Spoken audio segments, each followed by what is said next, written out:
And I believe Jesus was saying, yeah, a lot of you have downloaded me or about me, but you haven't installed it. So what's the point? Okay, we got this information about God. Wow, it's information about Jesus. Great. So, it's got to,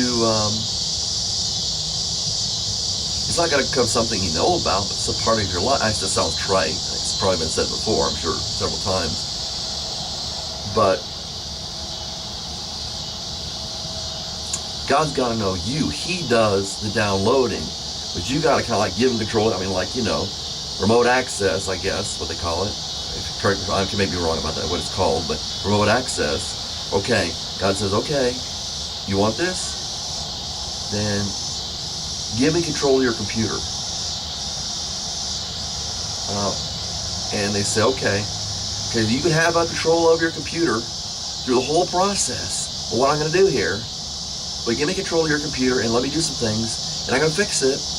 Like, well, I don't want you to give me control of my computer. I don't trust you. God says, hey, that's what belief is. Trust me. Well, I believe in God, but I don't trust him. That's what the word pisteo in Greek means. It means believe in, trust.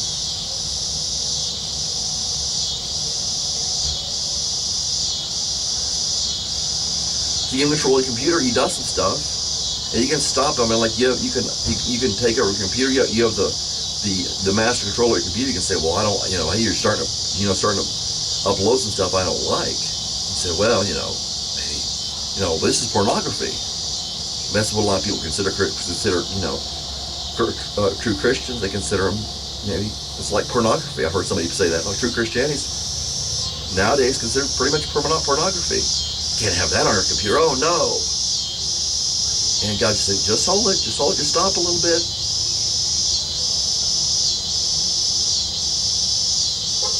You may not agree with everything, but do you trust me? Am I really good? I mean, you can look at people, they're not good. God says, am I good? I said, okay, yeah. So you want me to download stuff? Yeah, okay. And then you've got to install it.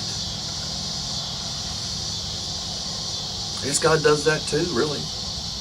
You've got to let him have control of the computer, let him install it.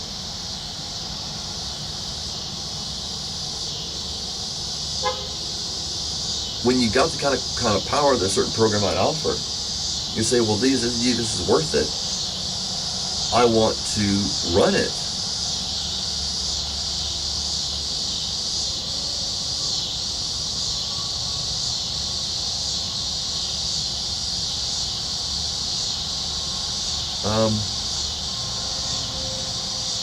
So I mean, it's God that does the downloading from his computer and installs it on your computer and asks you, okay, do you want to run this thing? Okay, run it. There are no viruses in it, okay? So I don't like this I don't like this program. I don't like this material. Well, there are no viruses in it. There's some antiviruses that you might get upset about because maybe, hey, some people like to run, metaphorically speaking, some people like to run their computer with viruses. They like it. I don't think people do in reality. But figuratively speaking, people like to run the computer with viruses. Woo, look, it's destroying this, it's destroying that, it's destroying the other, and I like it. He says, okay, if you want that. God says, okay, if you want that. It's up to you. But it installs the antivirus. People go, I don't want the antivirus. Well, as I said, you've got to know who God is and trust him. That's why people always say trust Jesus. The same as believe in. And you cannot trust him if you're not going to let him install the antivirus. If there's junk on your computer that you're afraid he's going to get rid of, metaphorically speaking, then you don't want him to clean up your computer. Doesn't matter how much better it'll run, you don't want it. But it is different than downloading on a computer. In the fact that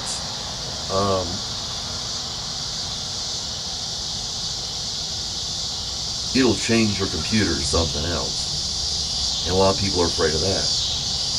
Like, okay, I'll live by the rules, but I don't want you to change my life because I just don't trust you. It's a big thing to trust God. It's a big thing to trust Jesus. It's not something like, like pop something in the microwave, pop it out, oh, it's hot. Now I trust the microwave. It takes some sacrifice on your part. It doesn't take much trust to put something in a microwave that isn't that expensive, you don't really care about, and pull it out and say, okay, now I've got it, it's hot, it's cooked. So you heat it up or cooked or whatever. Okay. Okay, well now I believe. Well, yeah, of course you believe that the microwave works. It costs you nothing or next to nothing. Jesus said, unless you give up all you have, you cannot be my disciple. It's going to change you. You're going to end up with a new computer. It's like I went to a computer shop. They said they were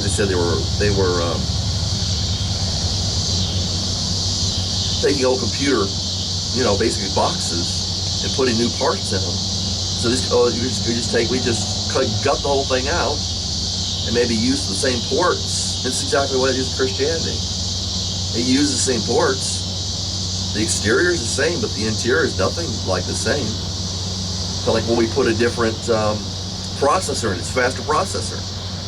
What are you doing? You're getting rid of my old processor. And God says, I want to do that.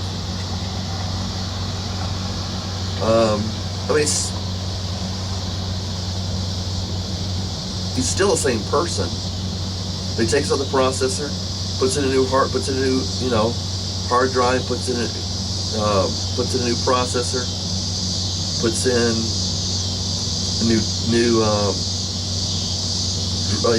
new drives in it, and they still have the same name on the outside. This is the same, computer, but it's got the same markings and everything. It's not the same thing. People are afraid of that. I'm telling you, don't be afraid of that. If you really want this, don't be afraid of that. And don't go to church, raise your hands and say, I'm a Christian. Doesn't work that way. And then after that, you've got growth. I wasn't planning on doing this. I just found out today. Just found out when I came out here. After that, you've got growth. And people don't like that either a lot of times. But a true Christian's going to look forward to what it produces, going to appreciate it after a while. And this is supposed to be just pull that off just a few seconds ago, just as we were talking, just as I was talking. There's supposed to be a real full-grown tomato, and it being like a cherry tomato. It's an early girl tomato, and that's what happens. You get growth, and then you get production. And here's this is a plum tomato or a Roma tomato. That's about right. And you're gonna get that. Grow after you have growth.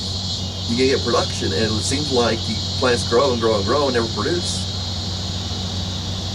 But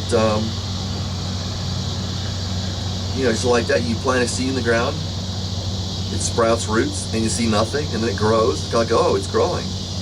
After a while, it produces, food. If it's a food-producing plant. So,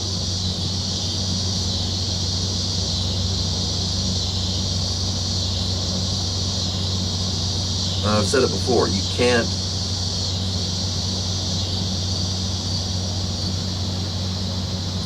just say, there's a God, I'm a Christian, wham, bam, thank you, ma'am, pray to Jesus, that kind of stuff. Jesus made it clear in John 3. You must be born again. Flesh gives birth to flesh, but spirit gives birth to spirit.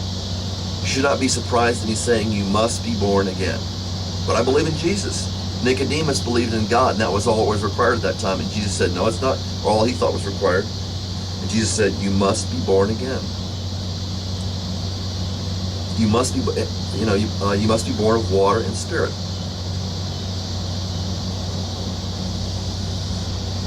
So, with this one, I doubt many people are listening to me, but with everything, hey, good luck.